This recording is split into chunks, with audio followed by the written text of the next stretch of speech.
All right, guys, welcome back to Surviving Hollywood. I'm Johnny Ray Diaz. I'm Aaron Arnold. My name is Austin Arnold. And today we had on the pod a fantastic actor and producer, Louis Herthum. I would say mostly recognizable from his role on Westworld. He's also been on other shows like True Bloods. I worked with him on All Rise. He's been on like every TV show you can think of, going all the way back to Murder, She Wrote. So just a wealth of information and knowledge. And I had a lot of fun working with him on the show. We connected, and then he came on the pod.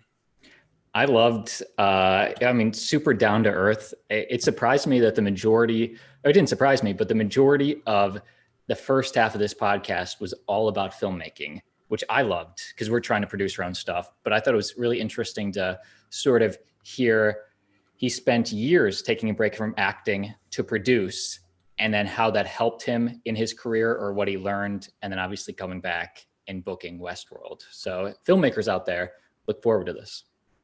Yeah, I'm, I know him through True Blood, most of all. Season 5, he played one of the werewolves, one of the lead werewolves. Just enjoyed talking to him. He's a wealth of knowledge. I think you're really going to enjoy this. It's as if you're talking to a very experienced actor, which that's what it was. Yeah, and I think it was cool him talking about how, at one point he knew he was going to get that one role that would change his career, even as long as he's been in the business, and how Westworld was the one. And now his career is forever changed, and hopefully going forward. And I think you guys will really enjoy the conversation. So here it goes. Hollywood, Hollywood, Hollywood. Tell me what it's like to live in Hollywood. Hollywood, Hollywood, Hollywood. Tell me what it's like to live a life in Hollywood. I'ma survive. I'ma survive. I'ma survive. I'ma survive Hollywood. I'm doing voice, so I just did a Audiobook. and yeah, that's a trip. And so hearing myself without seeing myself is different than seeing myself and hearing myself. At least. Who did you do that audiobook for? Because I just got into audiobooks this year, like narrating for them too, and You it's see that definitely right there? It's you can't really see it. It's a finalist we got best audible book for memoir or autobiography. It's called Mr. New Orleans, and okay. awards are on the 22nd. So Nice, man. Congrats. Well, thanks. Dude, Yeah, that's you, it's a cool Mr. little New thing. Orleans, Yeah. Well, born and raised. Baton Rouge, close Oh. by, Okay, 100, or an hour drive away.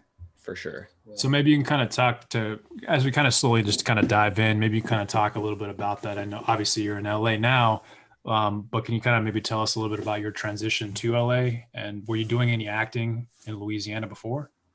Yeah, I mean the truncated story of my whole path and my journey is in 1968, my dad took me to see a film called Bullet with Steve McQueen. Steve McQueen.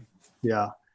There's a chase scene in that film that's truly one of the best to this day chase scenes in film history, in my opinion, still the best. And I walked out of the theater and told my dad that's what I wanted to do when I grew up. And he said, well, you want to be in movies? I said, I want to drive cars like that in movies. So my goal was to be a stuntman, really. So I wanted to be a stuntman right up all through high school, a little bit of college that I went to. And then I sort of fell into doing TV commercials and modeling, believe it or not, print modeling stuff in my hometown. And that led to having an agent, and the agent who is still a dear friend of mine put a play in my hand, The Rainmaker by N. Richard Nash, and persuaded me to go read for the play at the little theater. It was the biggest play, and she knew I had started to get some interest in acting as well. But so I did. I went and read for one of the minor roles, and I got the lead, and it changed my life. Is when I went, okay, this is what I'm supposed to be doing. So I stayed there for about another year. Did Oklahoma, played Will Parker in Oklahoma at a dinner theater. I played Kaniki in Greece, and then I moved out here in January of 1982. I kind of just got my feet, like I came from a town of about 250,000 people that I grew up in, and you couldn't go anywhere without knowing people. Not knowing somebody, yeah. Yeah. And to a place where millions of people where I knew too. I knew my roommate and another guy with his family out in Monrovia. So, after a couple of years just working and trying to get a feel for the city, I joined a theater company out in North Hollywood, Bonnie Chapman's Group Repertory Theater, did a ton of theater. Got odd jobs every now and then. In the late 80s, I started doing some national commercials and started making a living as an actor, and doing some co-starring and occasional guest star role in the late 80s, and then including Murder, She Wrote. And then in 1991, I was asked to join the cast. Great dog, by the way, back there. Yeah, he's making noise. Sorry. No, I don't. I was asked to join the cast, and I did the last 5 seasons of that show as a recurring regular. And then after that, I got the wild hair up my ass to produce. So I started producing films. So for the next 10 years, I produced 5 narrative features, 1 documentary feature, and 1 short film. And then went back to Louisiana to help my sister take care of my mom when her health started failing in the beginning of 2006. And was there till after my mom passed, came back here in 2010. And then, I tried to produce a few things. I had several projects, but you guys know, since this is about production and everything. Yeah. So before we dive into the whole producing stuff that you went into, I'm really curious about, when you first started acting here in LA, especially during the 80s, how was the industry like then compared to how it is now? And I also feel like, Murder, She Wrote was a big show, right? I mean, especially for that time. Always in the top. It was in the top 10 for 10 of the 12 years it was on the air. Yeah. So it wasn't in the top 10 the other 2s because it was the first season and the last season. The last season they moved them from Saturday night to Thursday night against Seinfeld. Oof. As a big Seinfeld fan, that's a tough shoot. Yeah. Well, plus the demographic. It's different. Was right for Sunday night. It wasn't so right for prime. For right. All that Thursday night. But anyway, go ahead. So how was that industry like in the 80s compared to how you feel like it is now? How was it more difficult? Was it a little easier? It's hard for me to say just because it's easier for me now because I've established myself but I don't think I'd want to be, I think if I had a choice of when to be starting, it's really a toss up because there's so many more opportunities really. I mean, there's so many more shows being done with all the streaming stuff. But really, I think it is harder now.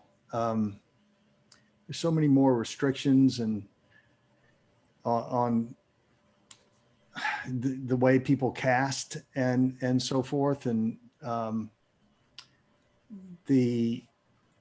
harder to, it was always been hard to get an agent, a good agent, but by the same token, back then, like on Murder, She Wrote, I played 3 different roles on Murder, She Wrote.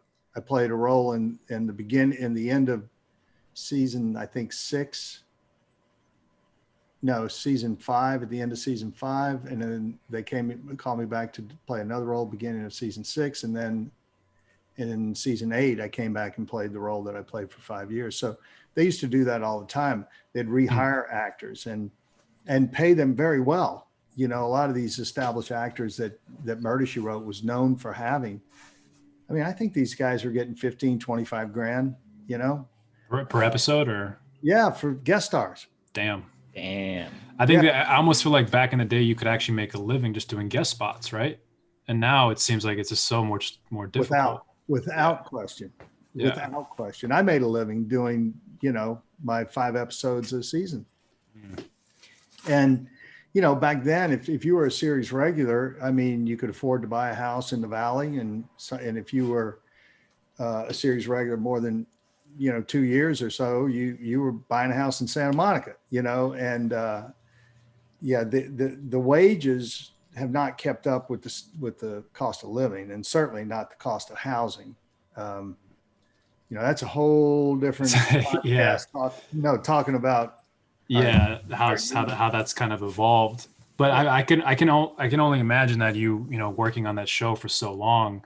It's interesting that I didn't know that they sort of recycled actors. Is part of that because there wasn't that many actors to begin with, or was it just something that they just was normal? No, God, no. There's never been a shortage of actors ever. Okay. It's always been. It was always like, if they did a great job and if the producers and directors liked working with them, they had them back. I mean, let's face it, that's what we do, right? We play different characters, right. And they had no problem with that. They loved working with some of the same people, in fact, and it made casting easier. And obviously, I mean, these days, I mean, what does a good top show bring in, viewership wise? I mean, if you get 5 or 6 million, that's a good show. We got 18 to 20 million people every Sunday night. Yeah. Now there were fewer shows to watch, but they watched it every Sunday night. And CBS owned Sunday night. You had Murder, She Wrote. You had 60 Minutes, Murder, She Wrote, and then they would always stay around for the Sunday night movie. So they owned Sunday night. But yeah, they had no problem bringing actors back. They had no problem hiring new actors too, for usually smaller parts or younger parts. Most of the actors that we're talking about were seasoned actors, had been around a while, so they were older. And the demographic of the show was older too. So they wanted to give, I think they wanted to give people, recognizable actors who they'd. Right. And did you find that things changed for you after working on Murder, She Wrote, in terms of career wise, like doors started opening more and things like that? The struggle is over. Now people want you.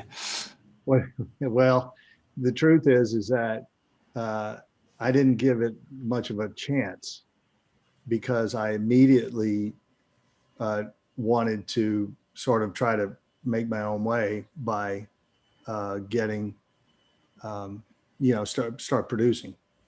And so for the 10 years after, from 96 to 9 years or so, 96 to 2005, I really did not pursue acting like through my agent. Or I did a few jobs, usually as people that called me, that knew me, or called my agent. And I really was concentrating on producing.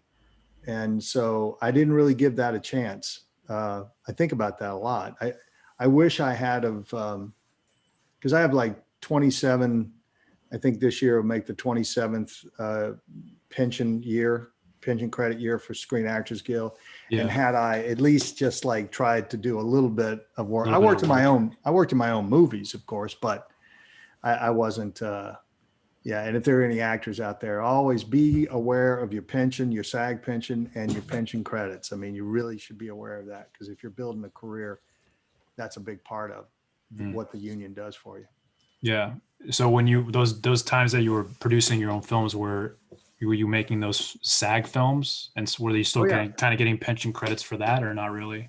All of my narrative films all 5 of them were SAG franchise films. And then I did a documentary, which didn't need to be SAG franchise. And then I did a short, and the short, it was for one of these, what do you call it?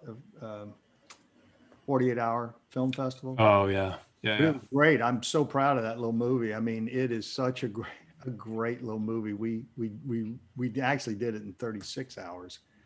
First 12 hours, it was in New Orleans. The first 12 hours we hung out and restaurants and ate and drank and came up with the story and then did it.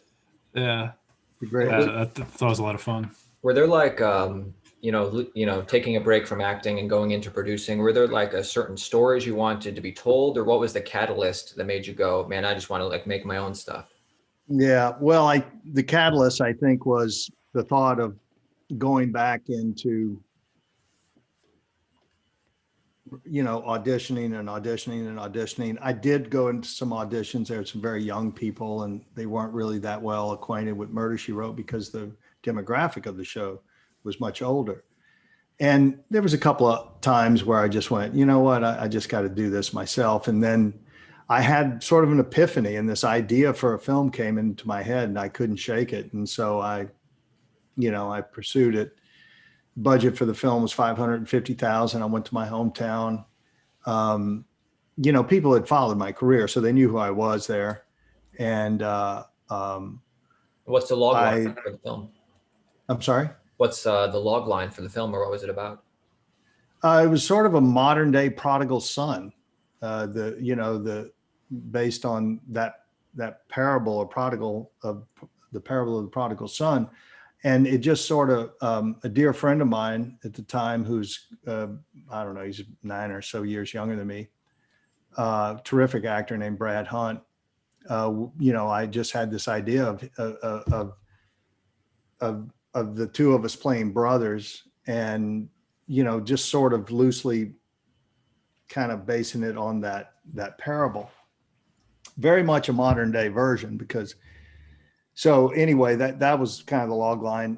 It was pretty edgy, and then it had the end, it was sort of a tear jerker thing that happened in a church. And so distributors, were like, I don't know how to sell this. And in retrospect, I get that. At the time, I didn't really. But of course, I made this film in '96, and I don't know, you guys are, how old you were. I was 6. You were 6. I was 10. You were 10. You were 6.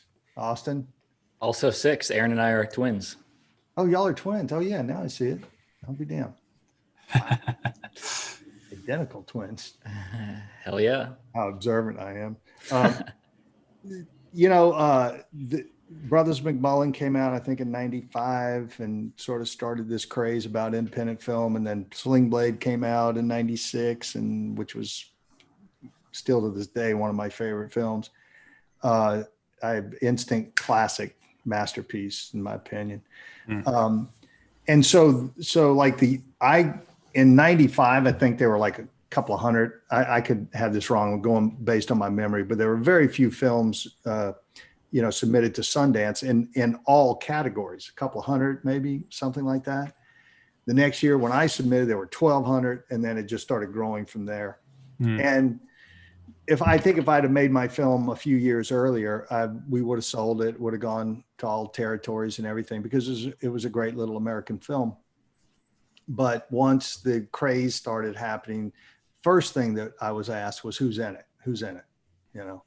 And it was some working actors, but no stars. And we had no stars in it. And I didn't want stars in it, because I really thought still that I could sell a good film. Yeah. Yeah. So anyway, and then really most of the other films I was asked to join as a producer who would also help raise some money. So, because I had done it, and people knew. So maybe you can kind of walk us through this, because we have a lot of filmmakers and the audience as well that listen. This was the first film you produced then. Did you kind of sort of figure things out, sort of trial and error, or was it somebody that was kind of helping you along the way? How did you find funding, things like that? Well, pretty much 100% trial and error. And I think the best way to become a filmmaker is to make a film. Just, school, I'm sure it's great, but if you go to school and you spend, depending on the school, hundreds of thousands of dollars, make a damn film, because you'll learn it and you won't forget it.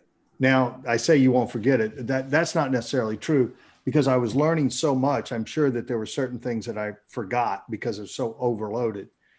But when you're on a mission, and I was on a mission, you know, I was going to get this done one way or the other.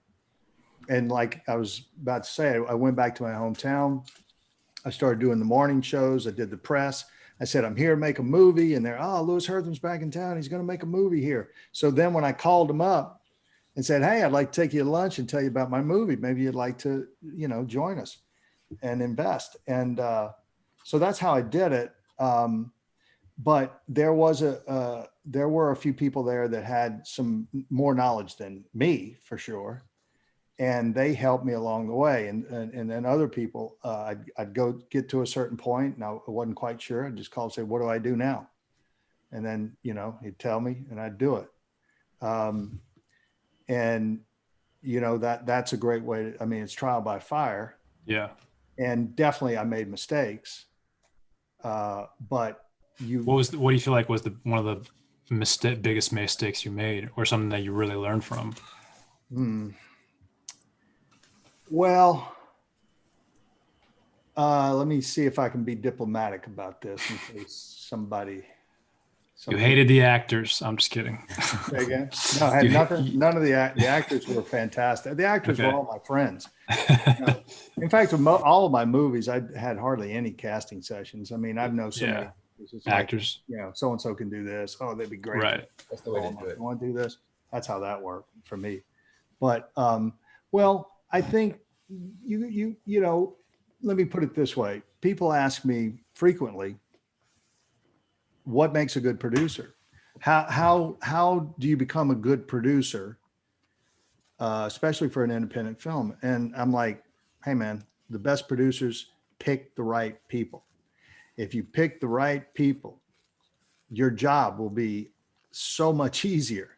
If you pick the wrong people, you know, even people, I mean, it's hard to vet them sometimes because you think they're on the same wavelength, and then at some point there's a turn. So I've experienced that. Let me just say that. And so just be really, really, really careful about the people you get into something that is as that could be as long lasting and as important and costly, if you will, you know, because, you know, if you go through all your money in there, like for me, we raised a little bit more, but I mean, there needed to be more, and it came out of my pocket, and I never got that back.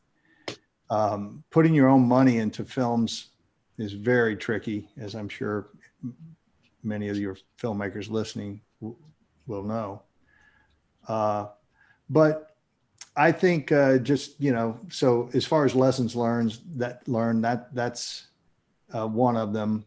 You know, be really, really careful about who you work with. I think I didn't really learn on my first film, but I learned on other films that I was hired to produce and help produce, is that, you know, instead of, you know, I'm like on this film, so, okay, what do your grip and electric look like? Oh, well, we got 6 guys grips and we got 6 electricians, you know, and they're going to work for 100 a day. And I'm like, you know, what kind of, do we need all these people, or what kind of experience they have? Oh, well, you know, this guy, you know, he used to light at and I'm not disparaging these people. Those people need to get jobs and work. But if you're on a budget and a strict budget, especially if your days, you know, because it's all about days, man. It's all about days. You know, that's what's gold. The more days you can have, the better. But days are expensive. And that's why people try to get, you know. So I say, don't hire 6 guys, hire 3 guys for 200 that have more experience. Or hell, even 2 guys, 2 grips, 2 electricians for 300 a day that have a lot of experience. They will keep you on time and on budget, you know, and that's a trap I think a lot of first time and young filmmakers fall into. They think they have to find somebody to work real cheap because they don't have a lot of money. Find somebody that you can work. And like when I was in Louisiana, because, you know, the union, they want to play, you know, and I hear that IATSE, and I'm all for it. I'm a big union guy. So I would just go to the head of the union there and say, look, this is what I got. Will you let me negotiate the terms with the individuals, and then I'll pay their pension and health?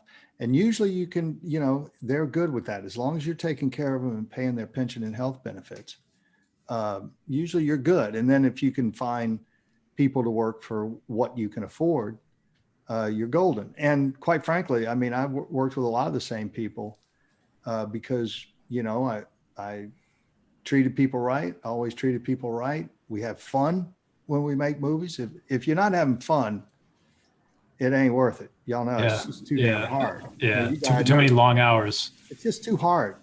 Yeah. It's a war. So somebody described filmmaking to me that way a long time ago when I first started. He said, it's a war, and you're going to have battles every day. If you're doing a movie with this budget, and like one of my favorite movies of all the movies I've made, our budget, we got the damn movie in the can for $55,000. It's full-length feature, dark, edgy feature we made in Paris, Texas, out in the middle of nowhere. And we got it in the can for $55,000. I think our total, it was like $140,000. And it's a great little film, but everybody was working for next to nothing because we wanted to. Yeah. We just all said, yeah, this is going to be fun. Let's make this movie. Nobody really got paid anything, Go ahead. And was the goal when they brought you on as producer to put these into film festivals or to get those sold? Yeah. Oh, absolutely. You mean for me to do that? No. I just mean that when you make it and you finish, picture locked with that budget, then it goes to festivals. Yeah, that was the whole. Usually that we're going to make it, and then we're going to try to go to festivals and get some attention, and then obviously sell it. Every filmmaker that makes a film believes they have a film that's, saleable, and that can, win festivals and stuff. One of the mistakes, you talked about mistakes, Johnny, one mistake that I made, especially with my first film, was entering all the big festivals and then having to endure the constant rejections instead of entering small festivals as well, where I know my film would have done well. No question in my mind. So you only targeted the larger ones? Yeah, because you think big and everything like Sundance, that. Tribeca, all these. Yeah. Oh yeah, Sundance, Slam Dance, Tribeca. You name it. We did. I mean, we thought we had a masterpiece. As we all do. As we all do. So, is there a place to see that film today? Say again. Is there a place that our audience could view that feature film today? No, there is not. And one of the there's I don't even know. I mean, the film that I was telling you about that I really liked that we made for so little money is called Red Ridge, and it's been pirated. I think you could probably go to Amazon and find it right now, as much as I've tried to keep that from happening. I mean, how can you do it? The first film I made is called Favorite Son, and it sold in some territories. I got distributors, but we sold it in territories overseas. And I four-walled it in a theater in Louisiana. Did really well there. But I actually have been thinking about, because it's a story you could do this with. I've been thinking about it for a while, but taking the old footage, which was done in '96, and creating a story, which I've already done, and shooting modern day, and then using that old footage as flashback. So you have the same actors, 25 years older or younger. And the place, I know the main home that was my home in the film, where most of the film was shot, my character's home. He still lives there, and he's put a pond in, and the two oak trees in the front yard were very small. They're big, huge trees now. He's put a horse corral. So the production value is kind of insane. People are like, how in the fuck did you do that? How much did you spend to make that thing? And who's your makeup artist? Holy crap. How'd they all, That'd be cool. it'd That's be a pretty good idea. Yeah. Huh? Yeah. That's a good idea. I want that one. Yeah. So, I just got to have the time to devote to do something. To do it like that. Well, you're too busy working. You know what I mean? And blessed. I was going to just touch on that because you didn't mention it. I'm not that familiar with this world, and, we ourselves have produced some shorts, and we're actually trying to make a feature this year. That's hopefully the goal. Right. But the world I'm not familiar with, and maybe you can kind of touch on it, is distribution. What have you kind of learned in the distribution channels? What's the best way to kind of approach things? If you want to kind of touch on that. Yeah, I again, what it's like now, I'm not really sure. What it was like then, robbery. If pretty much just take everything. Yeah. The worst thing you can hear back then, a distributor say to you is, we love your film, we want to handle it, and we're going to give you $100,000 advance. Now, if you had 100,000 in the film, that was good news. Mm. If you had 200, 300, 400, 500 million, there's horrible news, because that's the last money you're going to see out of those guys. Mm. And that's the truth. I mean, that happened. I did a film in '99 here in LA, had a lot of decent, Brad Dourif, Michael Madsen, Michael Paul Chang, James Hong. We had, yes. It was a straight up action film. All the Power Rangers, the actual stunt people that were in the suits that did were our stunt people. Our stunts were incredible. I mean, I could barely watch some of the stuff they were doing. It was insane. And, we took we did it for $500,000 and $500,000 deferred. And what does $500,000 and $500,000 deferred mean? Exactly? We had $500,000 in cash. Okay. And we deferred half of the payments of, mostly to, like our guy that shot the film, the DP, he also had all the equipment. Okay. He had everything. So we couldn't meet his price.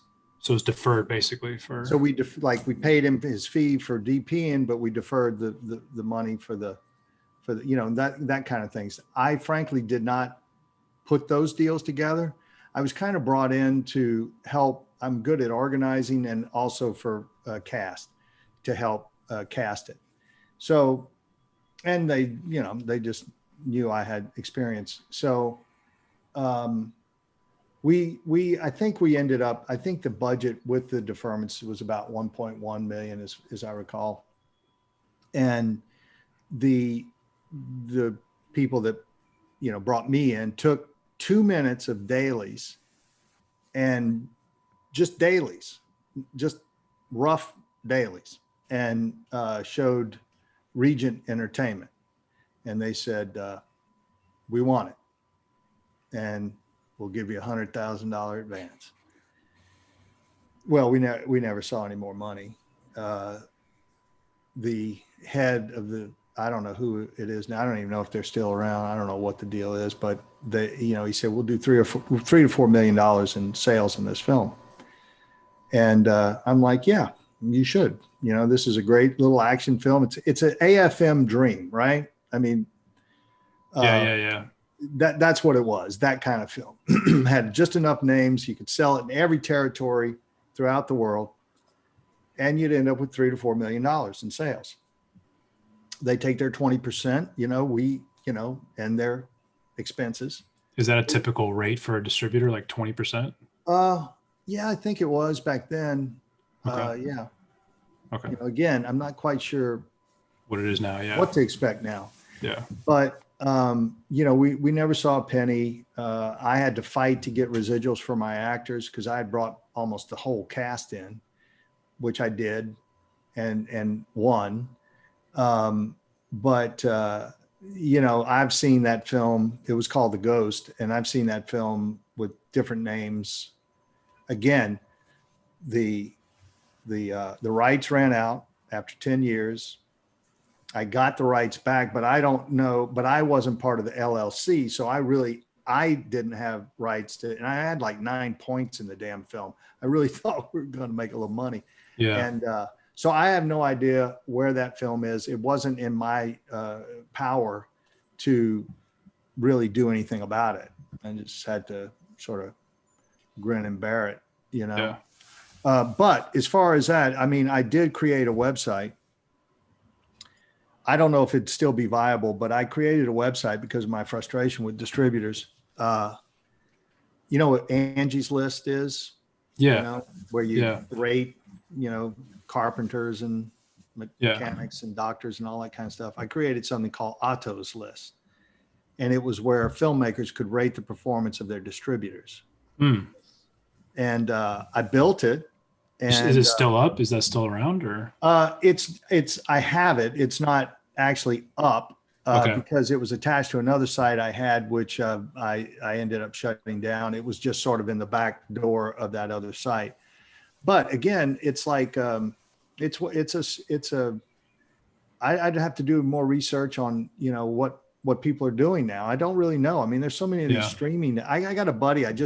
He called me every time he does a film. He calls me to take a look at it. And I did Night Before Last, and it's just beautiful. He shot it in Scotland with a very small budget, but using all British and Scottish actors and the scenery. It's just beautiful. And I said, brother, you got to get this in front of, you know, everybody, producers, directors, agents, the streaming companies, because it really is beautiful. But I don't really know if that's the best way to go about it now. I just honestly don't. I wish I could give you more information about that. No, just totally so curious about it, because even as we kind of dive into that world, I'm not familiar with it really at all. Yeah. And it seems like it's constantly evolving with the streaming, the Amazon, Netflix, all that stuff, licensing. It all kind of changes. But anyway, that thank you for talking about that. To sort of transition now into what you've been up to recently, I know Westworld was a big thing for you. Huge fan. Tell us about the casting process, how you you. got the role, how it kind of evolved. Yeah, that was big. It was big for me, obviously. I remember very well the original film and had seen it many times. Was a big fan of the original film. Kind of freaked me out when it first came out because it was so far ahead of its time, you know. Mm. And came out in 1973, so I was 15. And so my agent called me one day. He says, "Hey man, I got this audition for you for Westworld." And I went, "Westworld?" I said, "They're doing a remake of the movie?" He goes, "No, it's a TV series." I said, "Based on the movie?" He goes, "Yeah." I'm like, oh, far out. So, you know, I was sent the sides for a specific role, and then there was these other sides that every, at least male actor, was going to perform this particular scene, which is basically the scene that I do with Anthony Hopkins at the end of the pilot. The characters were completely different. The dialogue was completely different, but what it was Dr. Ford taking a host through, you know, the same kind of analysis where he was going in and out of different characters. And like I said, the characters were completely different, had nothing to do with the story of Westworld or anything. It was written just for the audition. So I just really excited about it and went in, and I didn't know, because like if you've seen the original movie, it is, you know, the robots or the hosts are, you know, you can tell they're hosts. There's a little hesitation in them and a little bit of, you know, vacuous, you know, so I wasn't really sure. So I went in, I played the character that I never read for Peter Abernathy. I didn't even know who he was. I read for a different character, and excuse me. And so I did that naturally. And then when I did the audition for the other thing, honestly, I don't even hardly remember what I did in the first, because there were 2 auditions in that first audition. But it was John Papsadera cast it, but it was his Great office. great office, great guy, Yeah. great guy. Deanna Brigidi, it was, she was his associate, and she's, after the first audition, she said, look, I'd like you to come back for the producers. And I said, I have a question. Do you want to know these are robots? Or do you want to be able to see that? And she goes, no, absolutely not. Only when they're having trouble, only when they're glitching do we know that this is not a human. I went, oh, okay. And I just kind of sitting there. This is the best note any casting director has ever given me in 40 years. And I think one of the best I've ever heard of. So I'm going, okay, I got you. And she says, when that spinning ball appears on your computer, the little spinning wheel? I went, oh yeah, I hate that. She goes, that's what's happening to you. And I went, got it. It was just like, that just made so much sense to me. And I came home. I had several days before the callback. And so I just kept thinking, how do I make this different than everybody else? Because everybody's going to be doing, she said, I don't know, kind of people, glitching, yeah. And so look, what, there's not a whole lot of choices, that you can do with your body to show a malfunction as if you were a mechanical machine. But I was walking around my apartment, sitting in that chair right over there, and it hit me that that he is trying to speak, not just the physical thing. And I came up with this kind of sound of, him trying to speak. And for whatever reason, that made everything just kind of come together, using that sound with the body movements and everything. So I went in to audition, and, they liked it. I read for, like I say, a completely different role. And it was weeks went by, 5 weeks, maybe 6. I had forgotten about it, because that's what we do as actors. You read for it. If it doesn't work out, anything, you just forget about it and go on to the next one. And my manager called me, and he was about another job that I'd read for that I was kind of excited about, and usually but it was like, let me know how this one goes. Let me know the feedback or whatever. So he calls me up. He goes, well, it's not going to go our way, Lou. I'm like, all right, good enough. And he goes, but there's always Westworld. And I went, wait, what? I said, I'm still in the mix for Westworld. And he goes, yep. No, yep, that's it. And I went, okay. When they do that, I'm like, okay, cool. Let me know. So the next day he called me and told me I got the job. And so did you get after it aired, did you get a lot of people coming up to you quoting these violent delights, your quote? Well, a lot of people online, they didn't really quote me, but a lot of people recognize me, which I've had a very, pretty long career, and you get recognized occasionally, and usually it's just, hey, did we go to school together? We work, there's always that. But it was, a lot of people recognized me, which was kind of weird for me, because I really wasn't used to that. I don't know how these really famous people deal with that. It's bizarre. I find it kind of bizarre. It's flattering and I love it, and everybody's super nice. Yeah. But it's, you forget sometimes that what you do is seen by millions of people. Because Johnny, I've been on a set with you, man. It's you just sit around waiting till you get especially these days, kind of different, isn't it? Tell me about it. How was working with Johnny? We didn't really get much of. Yeah, I mean, Madonna. It's like, hey, I got my lunch, and then all of a sudden my lunch was gone, and I was like, "Where's my lunch?" And then Lou was eating it, and I was like, "What?" And I said, hey, don't worry about it. I'll get you the crafties right over there. We didn't get to really do much together because you kind of had a scene with the other dude. But man, it was great connecting with you on set because you had a lot of stories, a wealth of information, you had a good long career, and I was definitely curious to hear more about it. You know what I mean? But yeah, you're right. These COVID thing, man, it's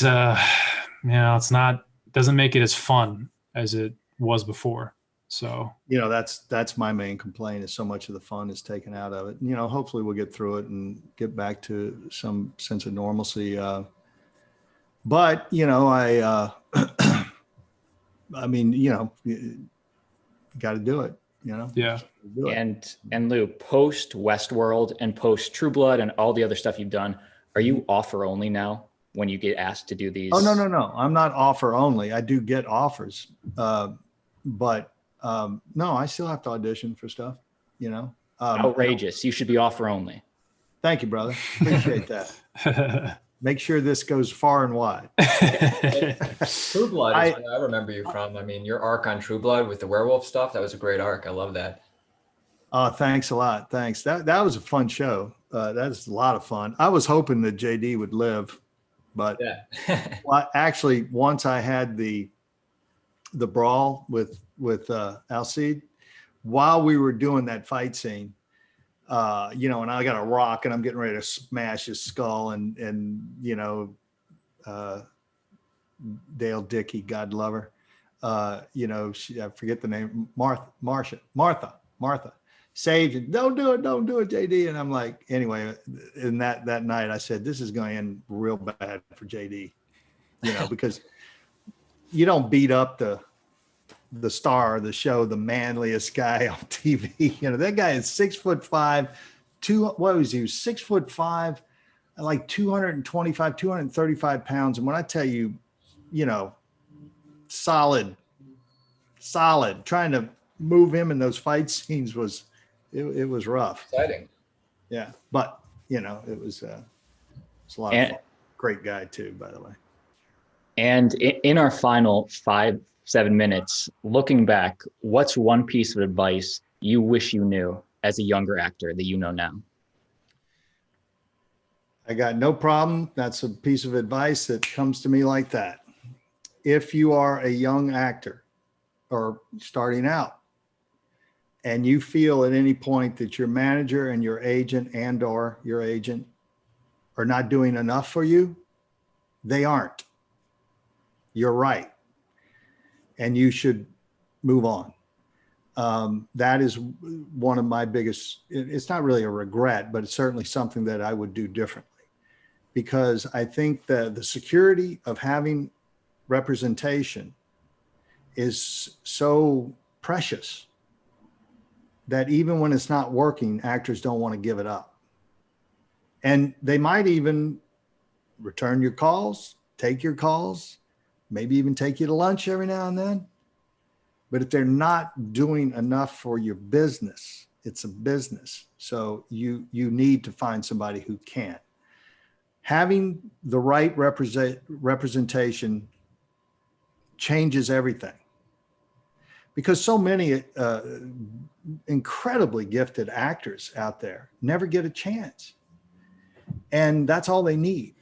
But if they don't have the representation that's going to get them in the room, it's going to be really hard to get that chance. And I'd also say that you get out of this business what you put into it. The more you put into it, the more you're likely to get out of it or get back. And yeah, and just, I mean, for me, there, it's also, I think the business, chooses you as opposed to you choosing it. Those that can't give it up, that will never surrender. And I was one of those people. And I always thought, even though I had a nice career and I was doing well, making a really nice living, and I knew that one day somebody was going to give me a role that would change everything. I knew it. And Westworld was that role. And literally things changed overnight. And the thing about it is that we shot that in September of 2014. It didn't air till October of 2016. A long So, period. Yeah. 2 years. 2 years. And I was telling my manager, I'm like, man, you know, Is it going to come out? this is going to, no, I knew it was going to come out, but Okay. it was like, I was like, I think this is going to change things. I think this is going to, well, we hope so. Wait and see. Like, Yeah. I'm pretty sure it's going to change things, but And you kind of touched on it a little bit, but how has the career really evolved since then? I mean, I know you said you get some offers now and stuff like that. Do you find yourself getting even bigger auditions for? oh yeah, no doubt. I mean, it puts Okay. you in a different, puts you in a different category. It's like anything in this business. It's kind of like, where have you been all these years? Right under your nose. But that's the way it's always been. So, it's the catch-22s in this business, most of it is. And, you got to do something big to get noticed. And how do you get noticed, without getting, how do you get the job without people know where you are and giving you a chance and everything. But I mean, it's changed in a way that I do get offers. I get to read for series regulars a lot more. I've done other series regulars since. And the beauty about a show like Westworld is everybody saw it. Everybody in the industry saw it. So I say everybody, I mean, for the most part, and especially a lot of people that can hire you, for lack of a better way to put it. Yeah. And so, it's changed in that regard. Last thing I just want to ask real fast, as we wrap up, obviously lots of work, projects that you've worked on. What are you most proud of the things you've done? Well, God. Put you on the spot. Yeah. I mean, I'm very proud of everything that I did in Westworld because it was quite the challenge. And because I think I did some of my best work. But not just like the thing with Anthony, but like the work with Evan Rachel Wood. Yeah. I mean, there's a scene in season 2 where she finds me at the fort, all freaking out and everything. Yeah. And that scene that we have there is one of my favorite scenes of my entire career. It just breaks my heart every time. And I have a 16-year-old daughter. So I'm, I can relate to having a daughter and being, her being your world.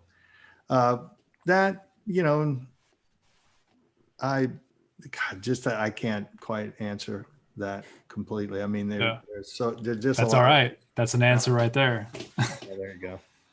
Well, appreciate the time, Lou, and where can our audience find you? And do you have any projects that you're working on coming up that they can see you in?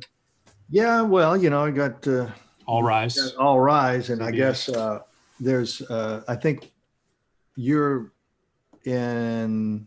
I think you're in the one next week. We're in the one next week. Is it airing next week? Yeah, I think it's next Monday. Okay. I'll be in the one after that, and then I've got one more to shoot. I just yesterday did a new Gene Smart project that doesn't have a name yet. Well, Aaron and I have auditioned for that several times. Oh, really? Yeah. Yeah. So it looks funny. It looks dark comedy, right? Which one? Yeah, there's some darkness in it for sure. I mean, Hacks. Hacks. Yeah, that's the working title. And I don't know if that's going to be the title. It might be. But anyway, I just worked on that. I play Hannah's dad. And then there's something that I can't talk about yet that's pretty big and very exciting. But, Westworld spinoff. There you go. Oh. Hey, that would be nice. That's pretty cool. It's cool. You got big things coming up. You have to come back and tell us when you can share. Sure, I'd be happy to. That'd be awesome. Thank you, man. I appreciate the time, Lou. Are you on any social media platforms? Oh yeah. Well, I mean, if you want to follow. Yeah, Instagram, Louis_Herthum. Some numbskulls got my name, Louis Herthum, and I can't get them to give Give it it back up. to me. Yeah. Had it before me. Same thing on Twitter. Somebody bought my name or whatever you do. And Twitter, I mean, I have an account, same thing, Louis_Herthum. And then I'm on Facebook. I had a fan page and verified page, and it disappeared. Somebody hacked it. And I mean, it's, Yeah. so I'm on social media. I'm not that hard to find, Yeah. but you know, don't be offended if I don't respond right away. So send Louis as many DMs as possible. There you go. Flood my inbox. Sliding in, man. No, man, it was a true pleasure working with you. Thank you for taking the time to join us on the podcast, and it was a lot of fun, man. Thanks. My pleasure, buddy. Anytime. It's good to meet you guys, and good to see you again, Johnny. Yeah, good to see you too, man.